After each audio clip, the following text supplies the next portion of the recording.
Welcome to Truish, your soft news bulletin delivered hot off the press to you by me, Daisy Maskell. And joining me this week as my expert correspondent, I'm so excited. It's Sukh. Hello. Hi. How are you doing? I'm good, and you got my name right as well. Yeah. Thank you. We didn't have to have that conversation where you, sometimes when I meet people, they'll go, hi. And I know exactly what's going through their head. And now I just go, it's Sukh. Gorgeous name. Yeah. Gorgeous name. You. We were just talking about the fact that we don't like being upright. No. We feel like we're not, I feel like you're giving the same vibe. We're not meant to be upright beings. I don't think so. I mean, probably from an evolutionary perspective, I mean, we have got to a stage where we can be upright. I think for me, I have the core strength of what loo roll. Mm-hmm. I cannot physically hold myself up. And it's not like I'm particularly blessed of chest or anything like that I can, I don't think it's a weight thing. I just don't have the biology or the will to hold myself up. It's exhausting. It is so exhausting. I think we need to go back to being on all fours. Yeah, if we could, that would be great. What would you be doing if you weren't here today? Sukh, I'd love to know. I wouldn't be this upright for a start. I probably wouldn't even be dressed. Yeah. If I'm honest, I'd probably be in they're not pajamas, but they're sort of pajama adjacent. Transitional clothing. That's it. Yeah. House clothes. House clothes, yeah. Because you can't come home and sit in your outdoor clothes. Absolutely not. Psychopathic behaviour. Big no. Yeah. And I don't want to get into pajamas straight away either. So I'd be in my transitional house clothes. I'd probably open my laptop and then just be on my phone. That's what I'd be doing. Are you someone that gets dressed from the waist up for a Zoom? Yeah. Yeah. Always. So what's going on down below? Nothing. Absolutely not. I'm winning the pooing it. There's nothing going on.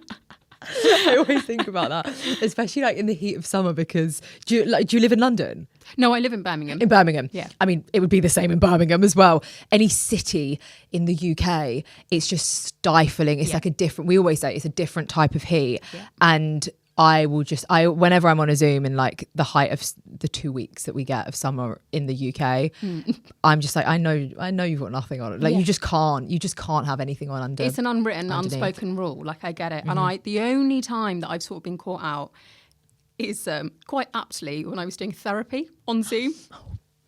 And I had to go and get a tissue because I always forget that I'm going to do lots of crying. And when I go into the office, she's got loads of tissues. And I was like, oh, sorry, I'm just going to go get a tissue. And then realised I was just wearing a T-shirt. I think it added to my case. That's fantastic. That's a Was it addressed? Or did we just move on? No, she's really lovely like that. And I did sort of say, well, should I apologise? But then she'll probably tell me off for apologising because I apologise too much anyway. Yeah. And the fact that you didn't apologise, she's probably seeing it as growth. I think it's working. So. That's fantastic. I love how we spun that. That is fantastic. So do you do virtual therapy over Zoom? Yeah, it's sort of flexible. So I like to see her in person because I feel like I can get a better read on people in person. But Zoom's great when you're on the road. Like I went travelling last year, so I was in Vietnam and Bali, like having a nice coffee and having a little cry in the hotel room. Chatting to you, that's so movie star. Chatting to your therapist, I love it.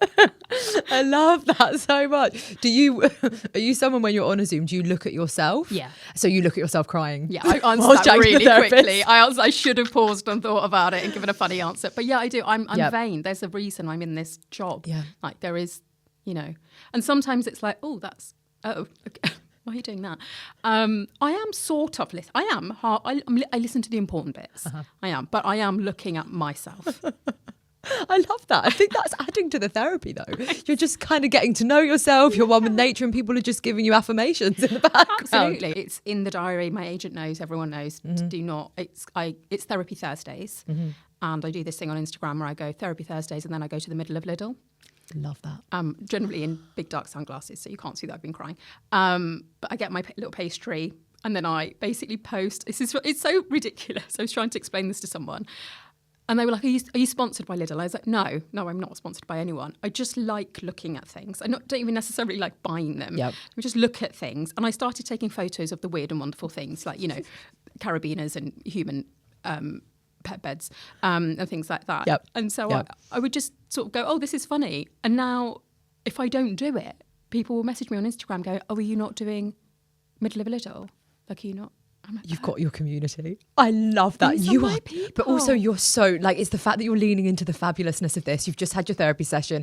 You've sat on Zoom looking at yourself crying with the filter on. Now you're going to take yourself off to Lidl in your dark glasses to go and have a little browse down the middle aisle and a little apple turnover. I'm sorry. You are too fabulous. It's also the two sort of sides of my personality. The working class side of me that bloody loves the Yeah, I love parking. that. And then the really, like, the sort of more middle class side Yeah. of me who's like, well, you know, I must, you know, spend £60 a week. That's just that is too fun. We need that. I honestly, I mean this in the best way possible. We need that level of like just delusion sometimes in our lives. Gosh, you have to be delusional. You have to. I would not get out of bed if I wasn't. Life is way too serious. Like we need to be the main character in our own lives. Absolutely. Sometimes. You need know. delusions. You need little treats. Yep. Yes. Every day, a daily little treat. Yep. It gets you through. Yeah. Tell me what is on your docket this week. Okay. I realised when you booked me on this and I was like, oh God, is it news? Is it current affairs? That I look at the main news and then sometimes I can't look at it because it's too much. And then in general, I'm just not really that into current affairs. And do you know, when I realised this, backstage as I was about to go on for Mock the Week. Oh no. And I turned to, I can't remember, was it Maisie Adams? Someone. I turned around to her and I went, oh, I'm not really into current affairs. And she went, you know, this is Mock the Week. For all the therapy I'm doing, I'm not very self-aware. Anyway, I'm going to talk about farts. Let's go. Because even though I am a 41-year-old woman, Let's go. I'm in the 5th decade of my life. Someone said that to me recently. Actually, an ex said that to me. It's not the only reason he's an ex, but it didn't help his case. I have the humour of a 12-year-old boy. I read an article this week about a contraption that is in a museum in Prague. It's the Sex Machines Museum, I believe it's called. Right. And it's called a Van Vera, and it's from the 17th century, although it might have had its origins in ancient Egypt or Rome, because they were bang into their tech. And it's something that women used, basically sort of, it goes under their big skirts. So imagine the big skirts, the crinolines, the whatever. I don't know any other names for big, basically big, lots of material. And it's like a little box that sort of goes underneath and catches their farts. Or there is also the option of a leather pouch, right? So and then they, at the end of the party, the event or the evening, they can remove it, or probably somebody else would remove it for them, wouldn't they? And then release the fart. That is fantastic. There is also an option with herbs, with dried herbs. Okay. So that way you can fart, but then your farts will smell like lavender fields. Where did we, this is like, you know, they say like it's just so many decades, into centuries of history are just lost, missing. What is the 2026 version of this? Well, I will tell you. Because when I saw this, I was like, oh, this reminds me of odor neutralizing underwear for men. I've never heard of these. No, have you not? No. Oh, okay. Okay, maybe I do watch the news, but just the very unique stories. I need to get this news in my life, because this is far more fun than the stuff I get served. So these are sort of boxes, like briefs for men that use carbon in them to neutralise odours. So they are scientifically proven to work. Great if not just if you're a bit whiffy, but maybe you've got a digestive disorder or something. That means that, so particularly odorous pap. Yeah, and apparently it I mean, I can't attest to how good these are because I've never tried them. But I think that's the 2026 version. That's fantastic. But I quite like the idea of farting into a box of herbs. I like that. I like that idea as well. I do. Not as in like, my basil or my herbs de Provence, but like, I mean, like just a bit dried lavender or something. And then because this is the 2026 version, you could probably sell that on the internet and make a shit ton of money. Exactly. I think they probably want the stinky version, wouldn't they? I think if that's the sort of thing you're into, you'd want like the stinkier the better. Do you know what a Dutch oven is? I do. As in not the cooking pot. Not the pot. Oh, I know the pot. I'm too PG for this story. Okay. I feel like James knows that. You know what this is, don't you? It's when you. What on earth is a Dutch oven? When you're in bed with someone and you fart and then you put the cover over their head. Right. So this guy did this. It's actually horrific. This guy did this to his partner, wife, I don't know. Fart, like horrific, like awful gut stench, but then sort of held the duvet over her head. She died. No. No, she didn't. She died. Oh, that's so sad. But also... No, that's so sad. Why are you laughing? No. I mean, it's horrific. What a way to go. But also... I still don't know how to feel about it. I heard about this about 3 years ago and I still don't know how to feel about it. What? Desperately tragic, but also feels like the universe is having a bit of a laugh. Oh my God. Can you imagine? Imagine You've the funeral. lived your whole life up Right? until that point and that's how you kick it. And he's done it for a joke. It's not like a malicious thing. He's done it for a laugh. And then imagine you're the person giving the eulogy or you're the priest or the celebrant. Like, how do you prosecute a case like that? Like, This did legal get involved? I don't know. I should look into this more. Yeah, like, was it malicious? It's all about intent, I think, with the law as well, isn't it? What a loophole that would be. I know. Let's have a laugh. Jesus, that's given a whole new meaning to the Dutch oven. I've had no idea. I'm really glad I've taught you something today. Oh, you've really taught me something today. I want to get your opinion on this. So this woman she was asking for advice on how to deal with what many people have called a sister-in-law from hell. Oh. Okay. Okay. So I need you to become a bit of an agony aunt now. I'm really good at other people's problems. Okay, here we go. This is a big problem. So she says, my sister-in-law sabotaged our family holiday and then tried to replace it with her own version of the trip. My husband and I had planned this big trip. Everyone was really excited. It was with his parents and his siblings. Big family affair. And it was one of those rare times where everyone agreed on the place that they were going to, except the sister-in-law. She threw a fit because they went with the majority. I think they all put in suggestions and everyone decided to go to the place that she didn't want to go Democratic to. rule. I'm And all for it, she's been moaning about it every single step of the way. So this lady, she was the one that booked the accommodation and she paid the partial deposit as well. She'd arranged time off of work and everything was confirmed. Fast forward a few weeks before the trip, she checked her bank account and had noticed that the deposit had been refunded. So she called the accommodation directly and they said, yeah, the booking was cancelled. And she said, well, that's not possible. I didn't cancel anything. And they said, no, someone called up and cancelled it. And at this point, she's obviously really confused, thinking, well, I didn't call. Yeah. How dare you? You've ruined our family holiday. So she asked for the details of the call and they give her the phone number and it ends up being the sister-in-law's phone number. And now the lady has had to go back into their family group chat and say, guys, the trip has been cancelled. It's not going ahead. But she hasn't let on the fact that she knows that it was the sister-in-law that has cancelled. Clever. So following her grand plan, the sister-in-law has now strategically slipped herself into the conversation and tried to save the day and said, oh, it doesn't matter that it's been cancelled. Don't worry. I've got this accommodation that is available and we can go here instead. So her master plan was to call up, pretend to be this lady, cancel the holiday, and as a result, replace it with the accommodation that she wanted to originally go with. She hasn't said anything and hasn't brought this up into the family group chat yet, but she's asking for advice. What are we saying? Is she going to bring it up or does she let it slide? I mean, I'm a big fan of not letting things slide. Bring it up. You're all adults. Judging from this behaviour, this is not her first offence. Oh, I don't think it's the first offence. And this is her husband's sister. Okay. Do you have any more details about like...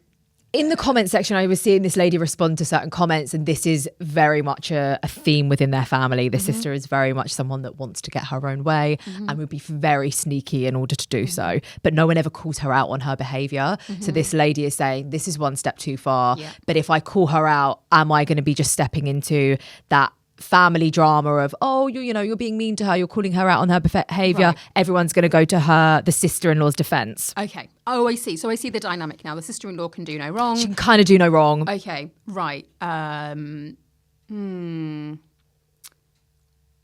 You see, if you'd asked me a few years ago, I would have said, oh, well, keep the peace, you know, just let her, like Mel Robbins is now doing the whole let them thing.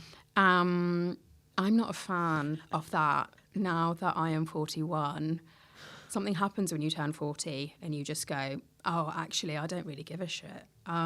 Yeah, I would air her out. I would expose her. I'd be very calm about it. I'd make sure, see, my thing would be, where's the husband in this? Like, is he on her side? Does he understand what his sister's doing? I'd want those details.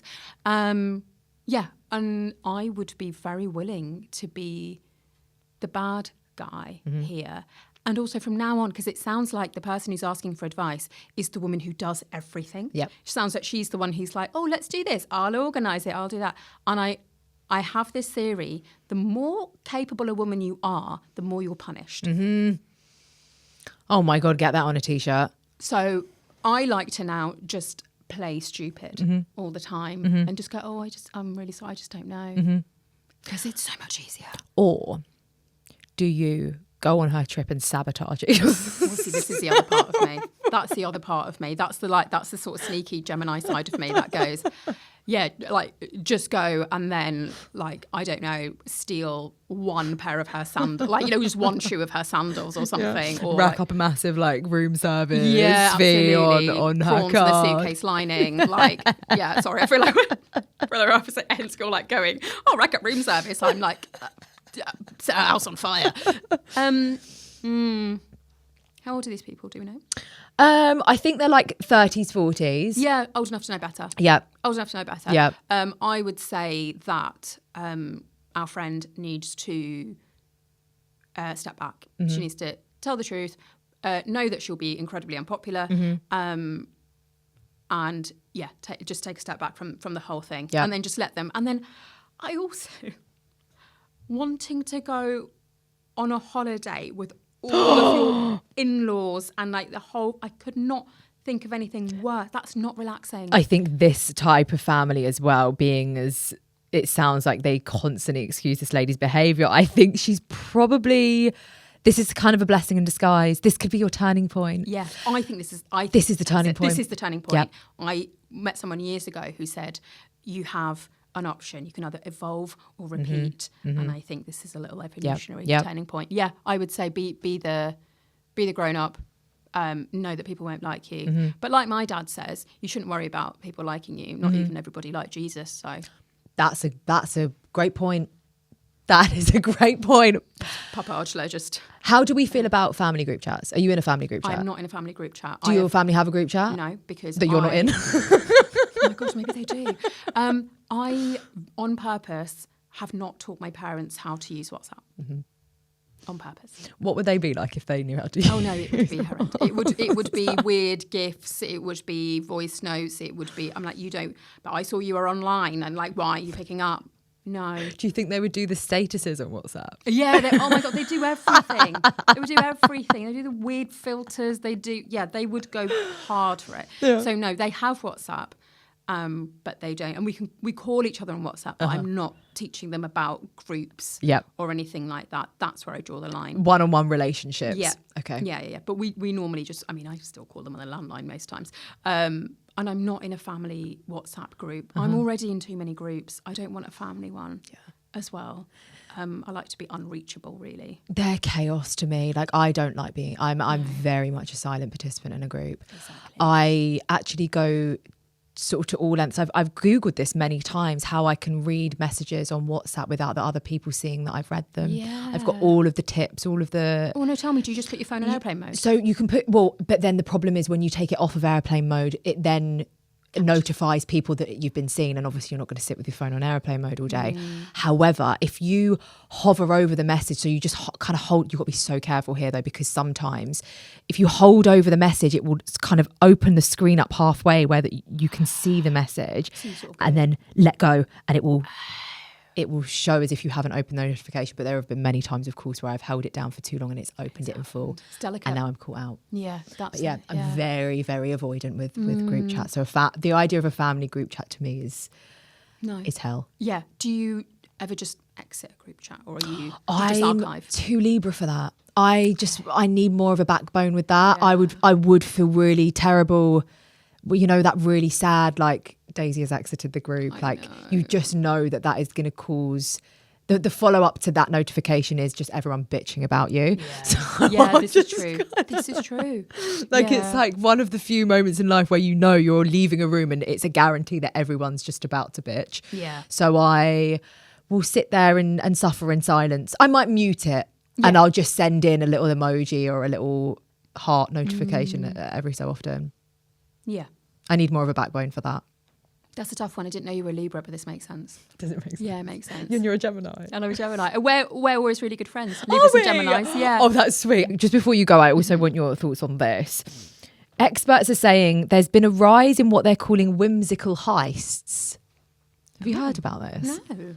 So they're real heists, but they're more random. So people are stealing random, oddly specific things, but in bulk. So it's almost like the Costco of crime. Oh.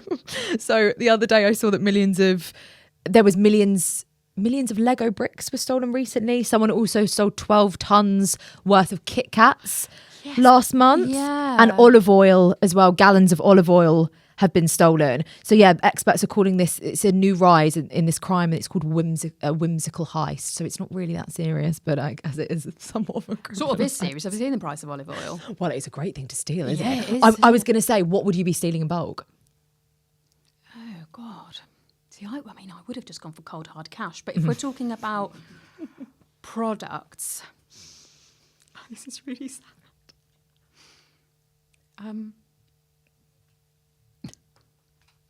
Washing up detergent, like laundry detergent, because why is it £17 for those little gel capsules? I'm so sorry, but it's the worst part of adulthood is like realizing that you have to buy something so expensive to wash your clothes. That's why I've got a suitcase with me. I'm going shopping at my parents' house. Like, that is what is happening. Yeah, that is really sad. I wish I could say something like, I don't know, twirls or whatever, but yeah, that is what I would. It's so overpriced for what it is. To never have to spend my own money on that sort of stuff again would be a treat. I really think that there's a new app that I saw someone had created where it's sort of like not a lottery, but it's like an app where they will give you can be in a draw to win. It's just sort of like they're like random small little prizes each day, as opposed to like putting your name into a hat for like a big cash prize or an Omaze house. These are like small winnings, but more often. So maybe they would give away like a lifetime supply of washing detergent. It's that sort of thing that I'd be really into. I'd be into that. What other small things? So when you said small things, I thought of like those little toys you get in Kinder Eggs, and I'd be like, I couldn't be asked. Yeah. Do you mean? No, I think it's like little things that would make your day. For example, I don't know, a gift card for you to get your Apple turnovers free for a year at Lidl. Yes. Those little pick-me-ups, the little treats in a day. Yeah. But although, I wonder if Lidl do a black card. You're entitled to one of those. I think so. You're giving them a lot of free promo as well. You've built a community around this. God, I have. And they're still not sponsoring. But that's also sometimes because I go, this looks a bit shit. So I don't think that's how you're supposed to do brand stuff, is it? I mean, I'm sure there'd be some. I haven't been down a Lidl in the middle aisle. Is that what it's called? Middle of Lidl. And so, what are the sort of things that you've seen in there? Wow, recently I've seen a lot of like bird feeders because of the time of year it is.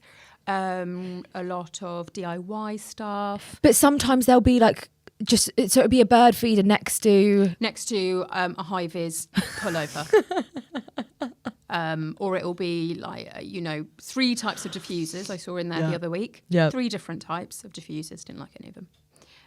See, that's why I don't get the deal, because I say that. 3 types of diffusers, and then like, I don't know, like a climbing frame for a child or something. I think it's everything. I do also feel like you're either Aldi or Lidl. Yes. Who is the one that has like the really fabulous PR team that like hits back at M&S? It's Aldi. Okay. I still don't understand how either of those companies get away with pretty much ripping off Yeah, it's quite like the high wild, end isn't stuff. Like, I've been in Lidl before and I've gone, is that a Joe Malone cap? No, it's not. It's just, is that a white company? No, it's you. But also the names are so Ridiculous. Yeah, but I sort of love it. Yeah, Because me they can too. obviously get away with Yeah. it. You know, they've just gone, we've just changed this one little thing. Yeah. Yeah, I used to be an Aldi gal, but I am a family.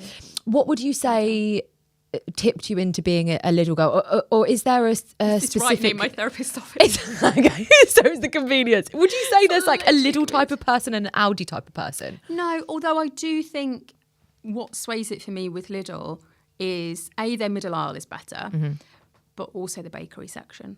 Yeah, I need. So I'm not near a Lidl. I need to get down to a Lidl because I hear great things about Lidl bakery. Let me know, what would you go for if you did have a Lidl near you and it had a good bakery section? What's your pastry of choice? I like anything cinnamony, like a cinnamon swirl from their bakery section. But I also, one of my favourite pastry ever is those maple plats. Oh, yeah. But I'm deadly allergic to nuts. I've got an EpiPen and all, and full-on anaphylaxis fitting on the floor. So I have to strategically pick off the pecans that are on top of those maple plats. Surely that is... But then the nuts have been on there. Surely that can be fatal. No, it can absolutely be fatal. I've had many of a reaction, so I'll just sort of pop a tablet and hope that it doesn't spiral further. But that's the amount that's my commitment to the maple plat. Problem. That is you are willing. It's terrible. Quite literally die for the maple plat. Yeah. Wow. Yeah. I thought I made bad decisions. That is awful. No, I love that. Well, both of those things are very good. What's your? Oh, you like an apple turnover? I do like an apple turnover. Sometimes they do what they call a guest of the week, so they'll have like a pastry of the week. Stop. Is it a classic or is it just they'll make it up? No, sometimes they had like a Dubai donut recently. They had like a. The annoying thing is sometimes they're awful and sometimes they're so good and now I really miss them. Because they'll never come again. No, they did like a pizza flavoured pretzel, which was incredible. Fantastic. I'm not really a pretzel gal, but that was amazing. I think about that every 3 to 5 business days. And they also did something called an Eton mess donut. Stunning. Which was incredible. Texture, flavour. Meringue on the top. All that, yeah. Stunning. Meringue on the top, little strawberry flavour. Cream inside? Cream, yeah. Oh my God, I'm there. Everything. On a donut. You could put anything in a donut and I buy it. Pretty much anything in pastry. Yeah. Yeah. Pastry. Anything. I think it works. Pastry is heaven sent. It's heaven. And no, just pastry. I was going to say pies too, but pastry. Yeah. Savoury, sweet. Stunning. Anything. Makes my day. Oh my God. This has been so wonderful. I feel like we've spoken about so many lovely little things. I just love connecting with women like you, and I love this message that you're also putting out there because I'm approaching 30 and you just get those 3 years from like 27 to 30 for me and most of my friends at a similar age, they are so depressing because there is so much pressure and you think your life is over but it's supposed to be just beginning, and there's just horrible messaging out there. And all I keep saying to myself and to my friends is I cannot actually just wait to be 35, 40 because I'm telling you, like, all of this pressure that we're feeling right now is for what? Oh, I know exactly. I remember that feeling. So how old are you? Do you mind me asking? 28. Okay. You're going through your Saturn return. Oh. Have you looked this up? No, I haven't, but it feels like I'm going through something. You're going through it. You're going through it. So this is where things will fall apart. Yeah. Friendship groups. To shit. Yeah. It's falling, everything. Everything changed. So I wrote a book about a woman who turned 30. It's called Sunny. Oh, I need to read this. It's very, for legal reasons, it is fiction. Write what you know. And like lost friends, changed careers, questioned everything, like all my relationships, where I was going. And also I feel like your 20s are like the first decade where you're sort of in charge. Yes. And even though you're 28, did you say? Yep. You're still technically in your 20s, but you have nothing in common with a 20-year-old or a 21-year-old. So it's sort of odd, but you're also not 30. So it feels like 20s, you're sort of like, still feels like you're sort of a child. 30s, you're like, okay, I'm sort of figuring things out. And I was speaking to my friend recently. I said, I feel like I've only really started living at 40. Yeah. And she said, me too, when we're both 41. And she went, we're one. And I went, yeah, we're one. Because we're finally sort of living the life that we've always wanted to live. That is fantastic. Yeah. But 30s are wonderful. I woke up on my 30th birthday and I quite literally sat up in bed, did this. And I was like, I'm 30 now. Yep. Like, all of that angst and drama of the 20s. What am I doing? Everybody's doing all of these things. I'm over here, they're over there. Why are they buying houses? Why do they have nice towels from John Lewis? Why am I in my childhood bedroom? Like, all of that just went. All of that pressure, it was like instantly gone. I really hope that happens for you when you wake up on your 30th birthday. Oh my God. I just feel like even you just speaking about this, because there are so many different messages that put on so much pressure. Even just hearing someone that has been through this and speaking about it is just so important. Yeah. And I think, it's that age group where you feel like you don't stand for something or you don't know what you stand for. I keep saying to my friends, I'm like, I feel like I've gone back and I'm feeling those intense feelings in the same way that I did as a teenager. I'm sad, I'm anxious, I don't know what I stand for, I don't know what my future holds. I'm being told to make decisions, but I don't know if those decisions are right for me. I feel like I'm behind, or you're constantly comparing yourself to people. But the thing is, as a teenager, you could just sit in bed and cry and your parents would do the washing and they'd pay the bills. I've got all of these emotions that I had as a teenager, but I'm still having to take the bins out and pay a mortgage. I can't just stop. Oh my God, it's so hard. So, but thank you so much for saying that. Oh my God, of it's course. going to get better. It's going to get better. So contact me when you're 30 and then I want to speak to you when you're 40. Oh my gosh. You need to buy my book. It's called Sunny. It's out. It's in paperback. And if you're not a reader, like you don't like books, like to read like this, physical copies, it's also audiobook. Amazing. As well, ebook. I do the audiobook. And so you can get it online, Waterstones, wherever you get your books from. Obviously support independent bookshops always, but yeah. We're coming to see you. This is so important. Please do. Thank you so much. Thank you. Thank you.